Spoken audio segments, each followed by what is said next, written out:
Well, I'm so pumped for you to be here today, Ryan. I know we've been working together for 4 years. 4 years now. Yeah.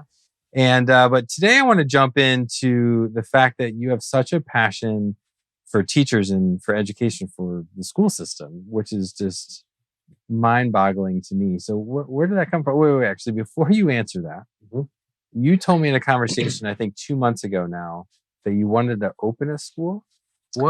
What is that about? Yeah. So, sounds crazy, right? Yeah. I'm married to an educator. So my wife, for 25 years has been a teacher, public school, private school, homeschooled, done tutoring, done special ed, she's a reading specialist. Like, she's done it all. And so she's, had a passion for educating her whole life. She's always knew she wanted to be a teacher. And back in about 2007, our kids were real small at the time. We had 3 kids at that time. We're all real little. And she made this offhanded comment to me one day. She goes, someday it'd be fun, I think, to start a school. And how long ago was this? 2007. Okay. So my personal reaction to that when she first told me wasn't anything spectacular or special. It was kind of like a good luck with that, Let me know how that works out. Yeah, right. Nothing really resonated with me at all about it. I mean, I wasn't like, don't do it, but I was like, okay, well, maybe. Kids were real little, and so I think she was kind of thinking, for our kids, maybe it was something special she wanted. I wasn't really sure. And it was just several weeks later. I'll just tell you, I had an experience where I was getting ready one day. And as I was getting ready, I felt like you have moments when you just feel like you're getting a download on something like an idea. And in came a deluge of just ideas of what a school could look like for kids. Something I'd never seen before, never experienced before myself personally in any of my educational experiences. I had no idea what was going on. It's not something I really ever thought about or necessarily cared about. But it was such a powerful idea that I quickly got ready. I came out and I said, Linda, can you just grab a legal pad and can we just sit down in our sitting room? I just need to take a few minutes and just tell you something that's going on with me. And I said, it's concerning a school. And she goes, okay. So we sit down, and 6 hours later, we're still at this. Things just kept coming, ideas kept coming. And I'll be honest with you, I barely had any idea what I was even talking about. I'm not an educator. That's not my background.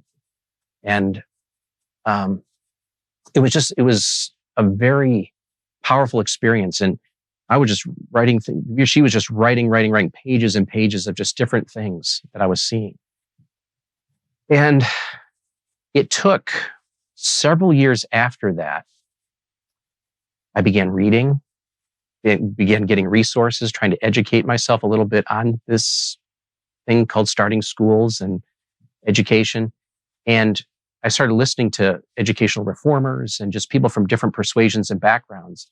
And as they would talk, I would begin to say, oh, they'd like give an idea. And I'd be like, oh, that's what that was in our notes. Like, I started making connections to some of the ideas I had that I didn't understand before. They started becoming more clear. So that's kind of how it started. And since that time, it's something I just haven't been able to get off my heart or out of my mind. If I was ever given the ability to ever start a school, that I covet that opportunity. So help me understand a little bit. So your wife has this, epiphany, this idea. Yeah. I love, this passing comment, whatever. Yeah. I don't understand where you got to the point where you became passionate about it too. What was the Yeah, there? I don't either. Honestly, it's something that kind of came out of the blue one day. I was not expecting anything. I wasn't even processing it. I wasn't thinking about it. It just happened. It was almost like I was getting a download of just what a school could look like. And it was so powerful to me. Like, knew I had to do something with what I was seeing. So I immediately went and got my wife and we sat down, and I thought it was going to be like 20 minutes tops. And for hours, we just kept talking. And after that time, I was exhausted. but I just like, it's like one of those moments where you're like, this is something I feel like I've got to pursue and see what happens. Have you done much pursuing of that? My pursuing really has been a lot of just trying to educate myself and listen to people, have conversations with people. We haven't built anything yet. When COVID hit, we're all at home, right? The nation's all locked down in our homes. And I remember starting to read and hear through the news and different things, kids were all online doing their school via Zoom or whatnot. And let's just say not every parent was happy to hear what their kids were learning in school. It began to create a huge conversation around the subject. Parents started looking for alternatives and what to do with their schools. Homeschooling doubled in this country overnight. I know. It went from 5 to 10 million private schools, the whole thing. And I started to, it caused me to start thinking like, maybe this next season is a season that I should really start seriously considering what I saw so many years ago. Maybe that's what was preparing me for. Because people are now more open. Because there wasn't a lot of openness, I think, to alternatives from 2007 on a little bit. People would listen. Oh, that's interesting. But after COVID, people were like, well, what are you going to do? People were very open to hearing about it. So it's almost like, I feel like the season might be more conducive now to really seriously consider. But for as long as I've known you, you've been a financial advisor. Yeah. Even though you have this huge passion, to help, to open up a school, to work with teachers. I know working with teachers right now is really big for you. So let's go to school, so to speak. Yeah. With the teacher in mind. Let's kind of step aside from, the student, and then let's kind of zero in on the teacher, if that was the case. What's going on with teachers right now, specifically with finance? Like, what are they struggling with? I know we've talked about this. You're going to start your own podcast specifically catering towards teachers. What's going on in that world? Well, there's a lot of things we could talk about. One of the big ones that is brought up a lot by teachers is a lot of articles written as the teacher pension system tends to be a big topic of this stuff. There's articles and numerous things you can read where they've done some longitudinal studies on the teacher pension system. You take it like from 2001 to 2019, there was this recent study done where like back in 2000, teacher pensions were about 96% funded. And at that time, if we remember in the economy, it was buoyed by the .com bubble. And of course, in 2001, that melted down. And then just a few years after that, you had the housing crisis in 2008. Right after your epiphany of 6 hours. Right. Yeah. And by the time you get to 2019, teacher pensions were funded 70%. Wow. Yeah. And so it dropped 30% in 16 years. Yeah.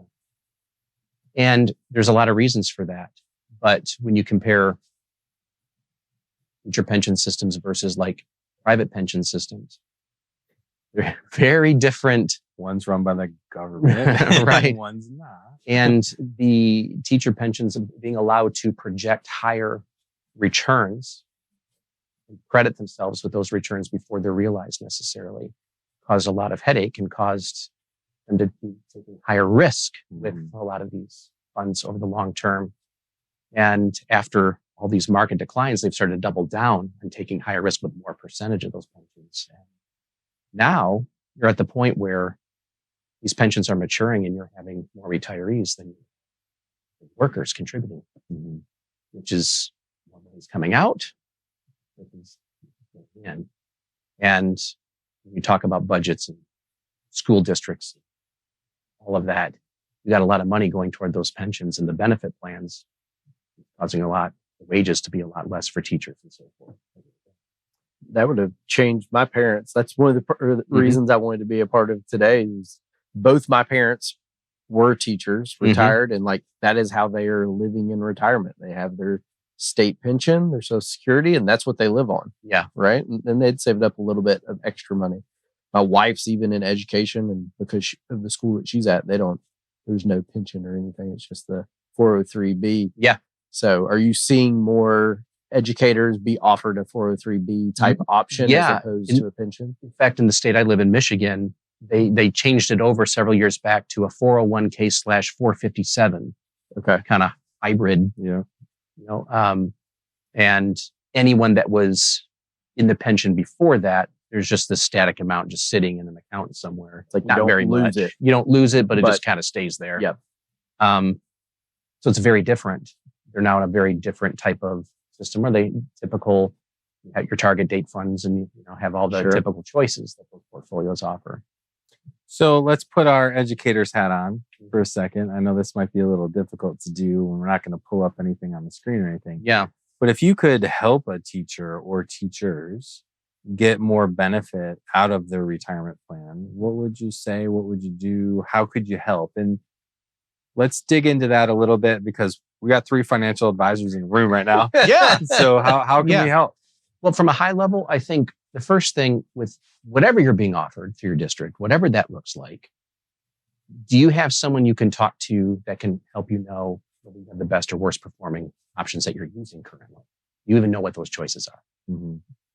I think that's a big one. Number 2 is for teachers to realize too that even outside of their programs they're offered through the district, there are many things they can do privately too to help enhance their retirement, which an advisor can help educate them. So how many teachers, I mean, you're very ingrained, obviously, in the teacher network. I actually have a bunch of teachers as clients too. And one thing that was fascinating to me to learn, most teachers, know their space. And as much as I know they're super smart. Yeah. They don't necessarily take what they know about school and teaching kids and apply it to their own financial life and world. And you might be able to speak to this because your parents, I saw you instantly like, they dedicate their life to teaching others. Mm-hmm. They don't necessarily dedicate their life to pouring that knowledge back into themselves. Being a student. That's a good analogy. How do we get them started? I mean, in my mind, it's instantly, okay, let's build them a simplicity plan. Let's build them a plan where we have a beginning, a point of reference with the teacher. You always have to have a point of reference, right? So let's give them that point of reference so that they can move forward. Because I wouldn't want a teacher to think, okay, you can just count on this 70% funded plan. Yeah. Because that's declining. Is it ever going to go away? Probably not. We're talking about the pension or the government. What program have they ever put out that is fully funded, right? Right. Maybe when it first started, when this first started, it's actually no funding, right? So we start with the plan. Then what? I mean, you mentioned there can be alternatives, but how do you help and encourage them again? Because their propensity is to serve others. Yeah. That's why they're so amazing people. Yeah. But how do we get them motivated to look inward and to help themselves? In a way, you sort of need to put the teacher hat on yourself and talk a language they understand. If only we had a podcast. Yeah. If we could Somebody make needs a classroom to do that. setting. Yes. And talk about financial education. Yes. Yeah. I'm with you. So if someone would do that, yes, that would be brilliant. Yes.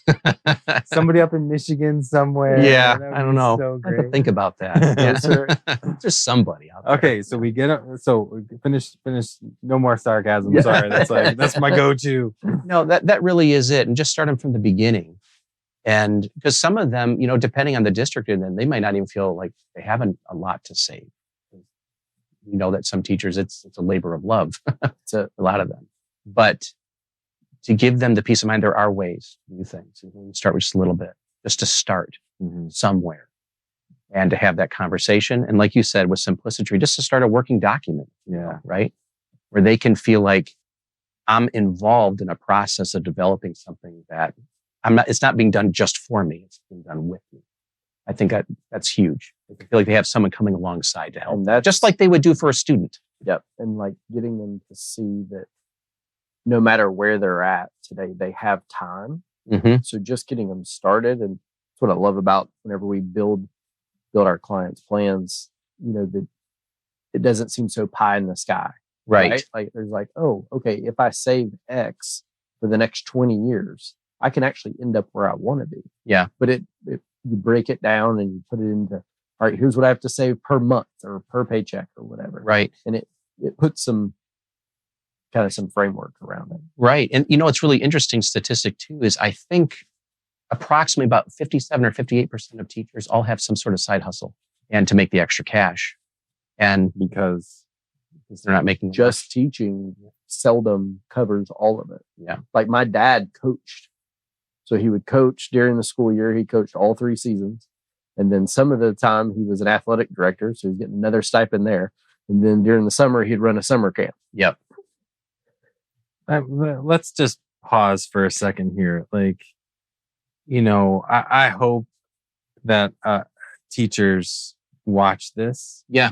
Because, oh my gosh, like how amazing, like your parents to dedicate their lives knowing that the payment that they're going to get for what they're so passionate about is not going to be enough, or they're going to have to do a side hustle. They're going to have to be a coach. They're going to have to do something in the summer because of the passion that they have in their heart. Like they deserve to be commended. Like that's amazing. Yeah. Like thinking about what God has me doing right now, and I love what I do. I'm paid well for it.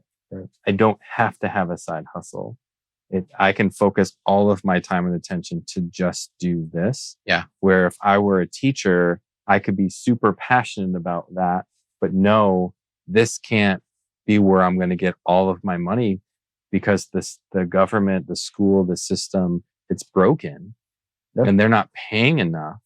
And yet these teachers are still like, I love these kids enough that I'm like, oh my gosh, like love teachers more now. Cause I guess I didn't realize that until you said that and you've lived it. Where it's like, my wife did it. Yep. You're right doing it. Yeah. Well, but she worked a second until we got married. Mm-hmm. I mean, there was probably a couple of years there before we started dating and got married. She was every summer. She had to go work during those off months. Well, to all you teachers out there, we applaud you. Like, absolutely. Amazing. Like, seriously. Yep. Your wife, Brooke. I mean, you're very fortunate and blessed to have an amazing career, but oh my gosh, like that it speaks to my heart in so many different ways. Yep. And that is incredible. The one cool thing about teachers too, because they lesson plan, they know how to follow a plan if you can develop it. Yeah. Because that's what they do on a daily basis. It's they get it. They understand how to lead a student from the beginning of a semester to the end. They know where they want to get them. Yep. So they can get there with us. You just got to help bring them along. So how financially literate do you think teachers are? I think there's a lot of need for education for them.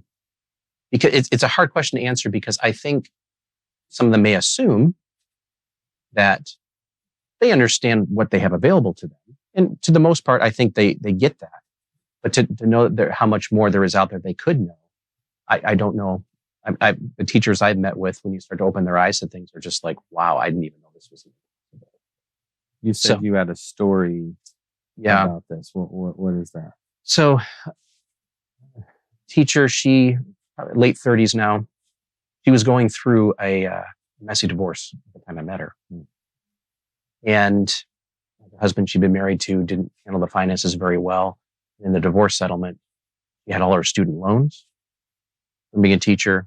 And she also inherited this private loan from the marriage that she had to take on. She's working at charter schools and whatnot. So when we met, it did not look like a very pretty situation. And she had money going into the savings plans that the school district was offering. But we sat down and we began to go through budget and look out. And because she's so focused on her students, she teaches kindergarten. She loves little kids. And she's amazing at what she does. But she's like, I don't even understand what's going on. I just been through this, but this is what's going on here. She kind of just dumped all the paperwork on the table, right? So we just started sorting through it patiently together. And within 2.5 months, we were able to get her to a point where I said, how would you like to pay off that private loan? And she just started to cry. And she just said, that would be amazing. I said, pay that off. She was able to pay it off. And then we were looking at our federal loans, which had been when teachers, they can refinance when they have all these different loans down to like a single payment. There's different ways that the federal loan system will restructure them. Hers had been restructured, but in the previous marriage, he had not been making even enough payments to cover the interest. And so the interest kept accruing on these loans, which are already absurd for a lot of these, the amount of money some of these teachers had to borrow to come out of school. It added to get into a job, they can't even pay their bills. Right. And it added, I'm not kidding, it added almost $30,000 more to the existing debt. Gee. But what she didn't know is I looked at the schools she was teaching and I said, hey, the schools you're teaching at, I think there's a program in the federal system for loan forgiveness for where you're teaching, the district you're in, because those high-risk kids. So we called and found out the payment she had been made. And by next June, all that debt's going to be forgiven. Wow. Whoa. She had no idea that was possible. She felt this is an albatross around my neck. I'm never going to get out of this. Yeah. I didn't know that was available. Yeah. And so a lot of teachers, some teachers know this and some don't, that if you're in certain districts with high kids, inner city, there's certain programs that if you're there, you make X number of payments for X number of years, at least minimum payments, that they'll forgive the debt. So earlier when I asked you what's one thing we could like throw out there, you held that one in there. Yeah. Yeah. You just wanted to wait the right moment Yep. to throw that back out. Yeah, that's another thing we can do is educate on that for teachers. And that, so she was about 20 feet off the ground after we discovered those two things. I can't even imagine. You just got the weight of the world lifted off of her. So not only that, but she not only now has a better, more robust budget. She's gotten remarried. She has a kid. How would a teacher go about finding that particular thing out, depending on the state that they're in? How would they figure that out? Do you know? As far as the loan forgiveness? Besides talking to you. Yeah. So it can be difficult to find. I mean, you can call in to the direct loans or whoever's Mohella or whoever's managing the debt, and they'll have information on these loan forgiveness programs. Will they? They do. Sometimes the districts will disclose, about the loan forgiveness, but the information they release is a lot of pages. Sometimes it can be very confusing information. So it's good to have someone who kind of has weeded through that. Yeah. Who can just kind of cut to the chase and know here are the or three know things. Somebody who can figure it out. Yeah. Up in Michigan. Yeah. Somewhere. Yeah. Yeah. He's not picking up on it anymore. No, he's not. I'm trying. If somebody's like super passionate about teachers. Yes. Yeah. Yeah. That's awesome. But no, that's one of my favorite stories, and her life is completely turned around. That is incredible. Yeah. Yeah. And just by taking some time and doing some research. Right? Yeah. That's awesome. So let's before we call to a close here and dismiss class. Yeah. See what I did there? Well played. Yeah, you like that? That was his idea. Let's back up and let's talk about your school. And I'm a big experience guy. Like if I want to plan a vacation, I want it to all be about the experience. If I were to develop a school, I would want to put so much time and attention into how the school could be different. And I'd be curious, how would your school be different than a public school or a charter school or private school? What would you do that would set this particular institution apart from everybody else? No pressure, but this better be several magical. things. Yeah, several things. I would say top three things. Let's just some simple things. Is number one, prioritize the teacher in such a way where we release them to do what they're passionate to do and not regulate them. They got into teaching for a reason. They want to light up the minds of kids. They want to see young lives shaped, molded, and changed. Right? Mm-hmm. We've all watched the movies. The teacher that changed the course of the guy. I was just watching the movie recently, A Million Miles Away, about the guy who wanted to be the astronaut. Oh yeah, that's a good movie. Yeah, it's a really good movie, right? But the teacher that changed his life, right? In that one moment where she had that conversation with Was that Finding Forrester? Wasn't that another one? The kid, Oh, yes. I know what you're talking about. Matt Damon. Yes. That was a good one. Or Dangerous Minds. Right. There's another There's one. lots of them. There's always Yep. Kindergarten Cop. Yep. You know? I mean, there's a Matilda. lot of We just teachers. watched Matilda with my young kids. Yeah. So There's a lot of teachers. Yeah. Right. So I like to say, let teachers teach. Yeah. And number 2, let students educate. And that's where the responsibility lies, is at the foot of the student to pick up the mantle and go learn, right? But you got to light up their mind.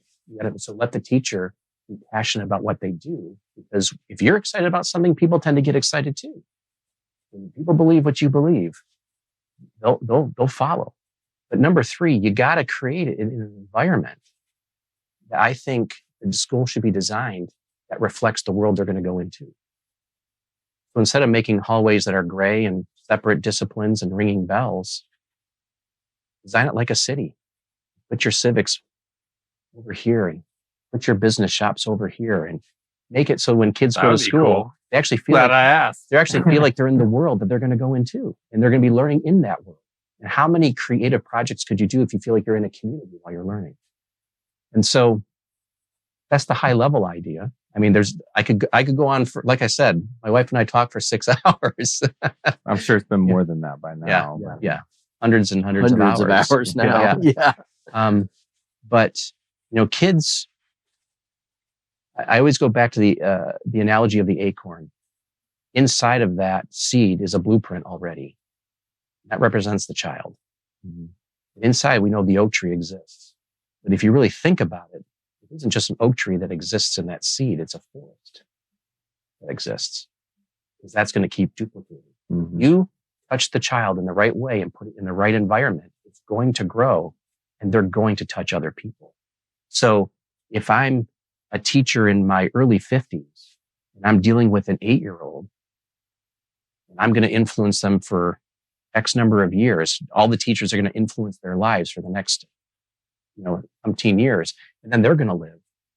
My life could reach 80, 90, 100 years from now Mhm. as a result of what I do today for that one kid. I hear legacy in there. Yeah. Oh, legacy, and thinking about like Simon Sinek's new book, like The Infinite Game, like Mhm. there is no destination, right?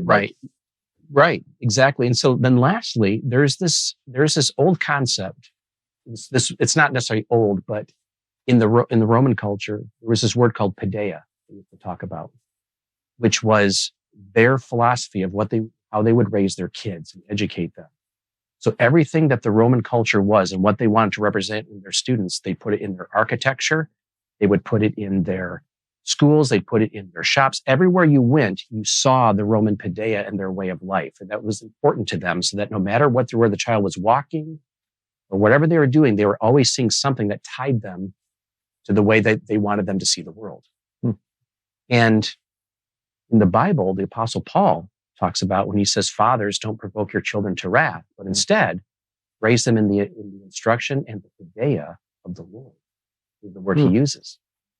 And so he was trying to change the We just paradigm. went to school. Yeah. Oh, I'm in So- it. I got cold chills a minute ago. We were talking about the acorn. I'm like, whoa. So in that, then Paul was saying to the early Christians who came out of the Roman world, he says, you're now going to teach your kids a different kind of paideia that has a different set of principles and a different culture. And so in our schools, because our kids are going to grow up in a paideia of somebody's. Mhm. Somebody's going to tell them how to think and how to see the world. And so why not have a school that can reflect that and that brings community together in the educational process? I think strong families, strong schools, and strong community atmosphere, remember church community, that's the core to 3 strands that can't be broken. I'm Work behind that. together. 1,000%. Right? And instead of keeping it separate, as it's like its own thing, and community over here, they got to work together in conjunction. And I think there's a way to do it. And at least I'd like to give it a try. Absolutely. Yeah, that's awesome. So I wish your podcast was already live. I know we've discussed this many times, and I know it's on the forefront of your mind of doing something like this. And this is a big reason why you're down in the office right now. Yeah. Can you have anything that you could share? Like, can we have a launch date of like next quarter or Yeah. 24? What? Yeah, what do you think? I'd like to see it launch Q1 of 24. That would be incredible. Yeah. And what's the show going to be about? Give me a high level understanding. Yeah, I'd like it to be, it doesn't have to all be about finance. I'd love to bring teachers into the podcast and interview teachers who have amazing experiences working with kids, from all different disciplines and different subjects, and who have touching stories that can inspire other teachers to maybe take their practice into their classroom, and just kind of share best practices from teachers. And at the same time, have a component of it where we can also offer some financial assistance, education, principles, anything, tools for teachers to be able to reach out, to be able to connect. Basically, teachers and Yeah. is what I'm hearing. So there's the life aspect, there's the teaching in classroom setting, there's the out of classroom setting, the life, the side hustle. What are some teachers doing on the side to make a little bit more money in the summer? Maybe even some suggestions on how to run a better classroom, get better discipline in today's environment. So all that and then some is what this podcast is going to be about. Hosted by from Michigan. Okay. That's So awesome. good. Yeah. I can't wait. I'm going to tell every teacher I know about it, Okay. and I'm going to send them your way. That's Awesome. incredible. Well, thank you. I'm so glad you're here. I'm Me so glad too. we got to chat about this. This was Thank this you. was awesome. Yeah, this is great. Anything else you want to share? I'll share this last thing. I appreciate that you reached out to me to do this, because in a way it's kind of pushing me forward a little bit. And it's good to have community that can help race along with the visions we all have. So thank you for that. Well, if this is the catalyst, then you know what? These teachers deserve a guy like you to help them, because they're giving their life, they're sacrificing, even knowing that they're still not going to make enough money to do what they need to do, to save what they need to save. I mean, the governments, are going to help them on the pension side. That doesn't help the here and the now. Yeah. And having a resource like this, like you're going to provide, is going to be absolutely incredible. So if this was the catalyst to get to that, then I'm so glad that we're involved. And your parents, love your parents. Yeah. Love the fact that they've done that and who they are. I mean, every time we send something out in this office, they're like the most encouraging people ever. So that's just awesome. Yeah. I'm telling your parents, I'm excited, for them, and you can tell who you are because of who they are. You can see traces of them in you and just about everything that you do. So teachers are so important. I wish they made more money. Kills me that they don't. I mean, we don't exist to make money, but it certainly makes certain things a lot easier. Yeah. And it's not happiness, but it's nice when you can buy 2 gallons of milk instead of 1. Right. So. But awesome. Thank you so much. Thank you. And Go thank a teacher. Yeah. Actually, that's a good way to end it. Go thank a teacher. Go give him a hug. Go buy him something. Yep. Go do something special for a teacher. Class dismissed. Class dismissed.